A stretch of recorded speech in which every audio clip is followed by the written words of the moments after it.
Welcome to the Rental Licensing Inspection Lunch and Learn webinar series. This series is being presented by the Neighborhood Services Inspectors and with the Planning and Code Administration Department.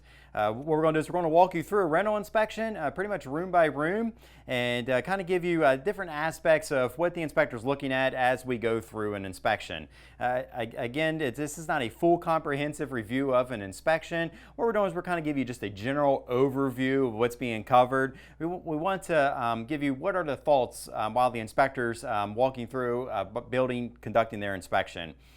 Please do not use this webinar as a checklist. This webinar is only an advisory, so each property owner is still responsible for making sure you're compliant with all the applicable city codes. Like I said, for the next couple of weeks, it's pretty much just this week and next week here that we'll be continuing this series, and we're going to just kind of just let you know to better understand what we're looking at while we're conducting an inspection. If you have to ask any questions during this webinar here, you can certainly click or tap on the Q&A button and submit your question that way to ask any of your questions that you may have. Today we're going to do a walkthrough of the attic space, as you might be able to tell here, and I'm going to be your inspector here for this one today, as I seem to have drawn the short straw for the hot day in the attic area. So we're going to kind of go through that, and again, I'm certified as a property maintenance inspector with the International Code Council. And when we go through into an attic to conduct one of our inspections, generally we're starting at the door here before we walk up any stairs. So we're going to be looking at the door and making sure that the door fits inside the frame, that it swings properly, that it functions as intended, that it closes and latches, and that there's no deterioration of the door or any holes in the door.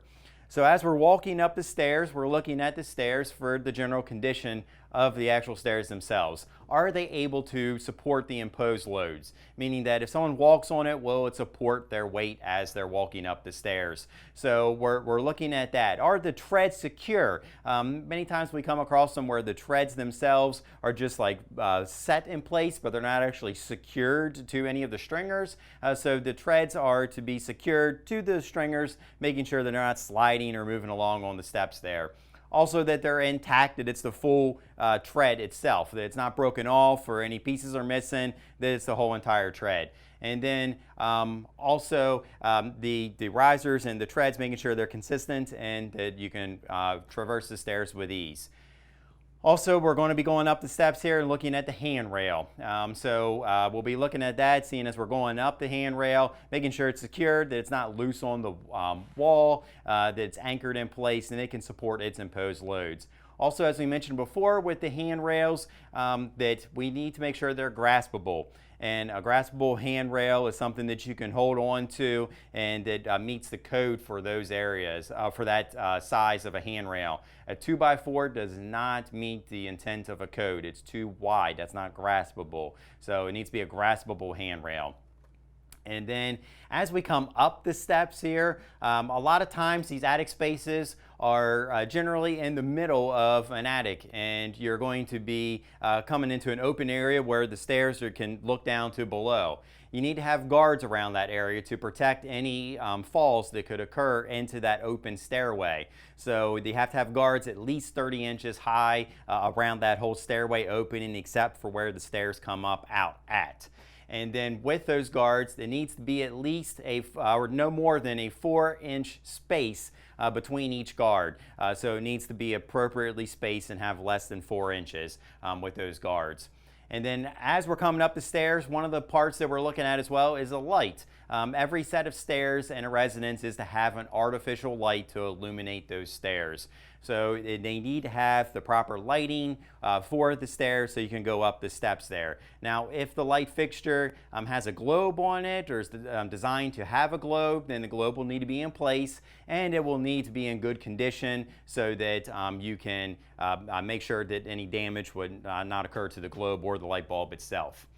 And here then, now we kind of got up onto the attic space area that we're at right now. We're going to be looking at the flooring. Again, we're talking about an uninhabitable attic area. So we're going to look at the floors to make sure that they are intact, that the floorboards are in place, there's no holes in the flooring, and that you're not having hazards in this area for anyone, even if it's being used for storage purposes.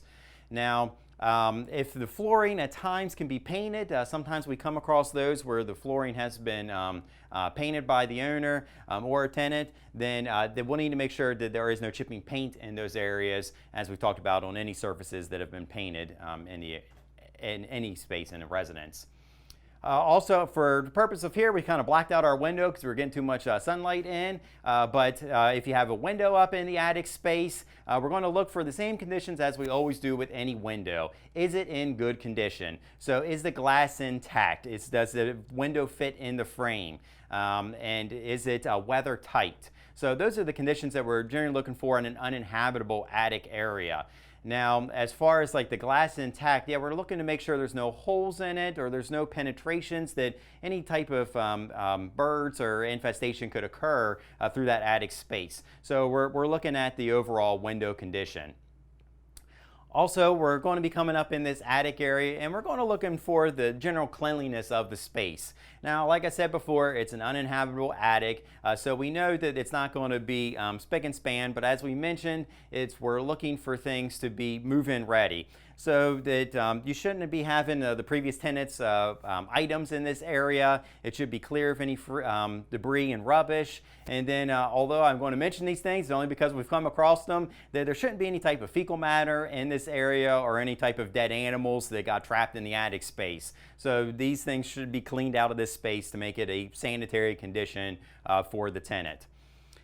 And then also while we're in this attic area, we're going to be looking at all of these roof joists that's coming through this area, making sure that they are in good condition. There's no structural cracking to these areas, that the roof is not leaking, that there's not any evidence of deterioration or water damage that's occurring, that it is weather sound and it's tight up in this area to make sure that there is no penetrations of creating deterioration of the space. Also, when we come into an attic area, that some of our fossil fuel burning equipment still use the chimneys as their liners to exhaust out all of the fumes that come from a fossil fuel burning equipment. So we're going to be looking at the chimney. And we can't see ours here, it's just off camera, but we're going to be looking at it to make sure that is there any deterioration in the mortar? Are the bricks sound? Are they tight? Are there any holes in the chimney as well, to make sure that anything that is vented out through that attic or through the chimney going through the attic space is venting all of those fumes out of the building, so that the carbon monoxide that the fossil fuel burning equipment has is being exhausted to the exterior. And then while we're up here in the attic space as well, like I mentioned when we covered the bathroom areas, that the bathrooms have to be exhausted to the exterior. We come across it many times. The bathrooms get exhausted to the attic space, but not all the way through the roof or through any other ways to the exterior. So the bathroom needs to be vented all the way to the exterior. So when you come up in here, we're checking exhaust vents, making sure that they're going through the roof space as well. And then, as we've mentioned on any of them before, and I kind of alluded to it, that we're talking about infestation. We don't want to see any signs of an infestation into place, so there's no signs of any cockroaches or bed bugs, anything along those lines for an infestation, that it's in a clean, sanitary type condition here. So for a quick recap of the items that we'll look for in an attic space, we're looking at the flooring of the space, we're looking at the doors, we're also examining the stairs as we're going up them and the handrail, making sure they're secure. And then one item that I forgot to mention as well is the electrical situation up here in the attic, and I do apologize for missing that part.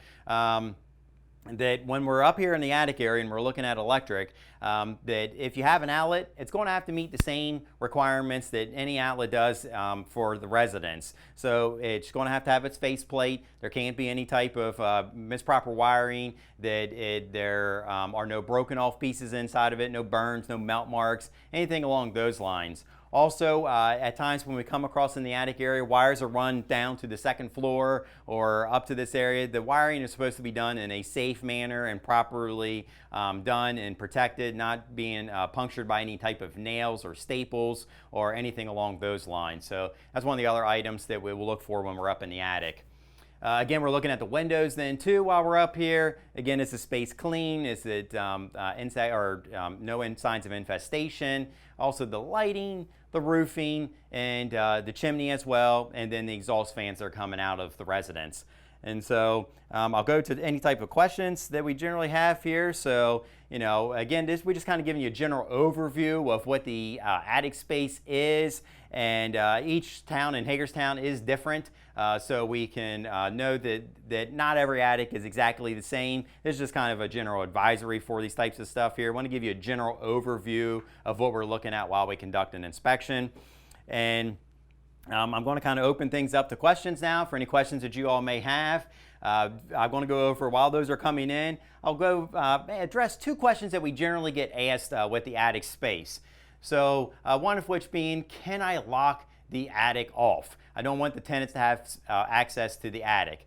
The answer to the question is yes, you can lock the attic space off, but we still need to inspect the area for a number of the reasons why, as I just explained to you. That we need to make sure the exhaust vents are going to the exterior, the chimney doesn't have any holes in it, that it's weather tight, there's no opportunities for birds or any other type of animals to come into the structure, that the carbon monoxide is going outside. So all of those types of factors. So yes, you can lock off the attic space, but yes, we need to inspect it as well, and it needs to be code compliant over the items I just mentioned. One of the other questions that we get too is that these attic spaces, just like the one that I'm in now, can be on a pull string. So can I have my attic light on a pull string for the stairs when I'm going up and down them? You most certainly can. You certainly can have those items on a pull string, but you need to be able to turn the light on before you go up the steps. So you can't go up the steps and pull the string at the top of the stairs. That defeats the whole purpose of a light requirement for the stairs. So you need to be able to turn on a light at the base of the stairs. And that can be done through ingenuity there to basically get a pull string down to the entrance of the stairs. And we've accepted those types of means to where you can figure something to work it out to the base of the stairs to turn on the light fixture. So I have a couple questions here that have come in here. So what are some of the measurement requirements for guards? And so essentially the minimum requirement for a guard is 30 inches. So you have to have a guard of at least 30 inches high to protect anyone from falling. And then you need to have spacing of no more than 4 inches between each guard itself. So the guard rail height is at 30 inches and the spacing between each guard is no more than 4 inches. And so now I have a question about, does my attic windows just have screens in them? Do I need to add anything? Don't know the exact question maybe on how that's being asked there. As far as screens themselves, although as the sweat's rolling off my face, I wish we were able to open up a window here today. But as far as the ventilation of this space, it's an uninhabitable space, so the window does not need to open in this area. So no screen is required, but a window is to be in place, not just an insect screen, so that you can prevent any type of water coming into the property. And then are carbon or smoke alarms required in an attic space? Next week we're going to go over smoke detectors and carbon monoxide alarms, but real quick on this one, in an uninhabitable attic space, carbon monoxide alarm or smoke detector is not required by code. Now, if it was a finished off space, yes, that would be required, but since it is not a habitable area, those are not required in those areas. So like I said, I usually try to keep everything here usually between 10 and 15 minutes, so we're pretty much at our time here. If you have any specific questions regarding your space, please always email us at codecompliance@hagerstownmd.org so that we can answer any of those questions. And we always appreciate any feedback that we can get. So please let us know your thoughts on how we're doing on this webinar series. I want to thank everyone for always being part of this series here. Please be sure to follow us on all of our social media accounts. We have Facebook, Instagram, and LinkedIn. You can search for PCAD Hagerstown, and that's PCAD Hagerstown, to find us on any of those platforms. And again, I'd like to thank everyone for being part of today's webinar. Please be sure to join us next week for when we conclude this series, where we'll be going over smoke detectors and carbon monoxide alarms. An email invite will go out later today. Thank you all very much.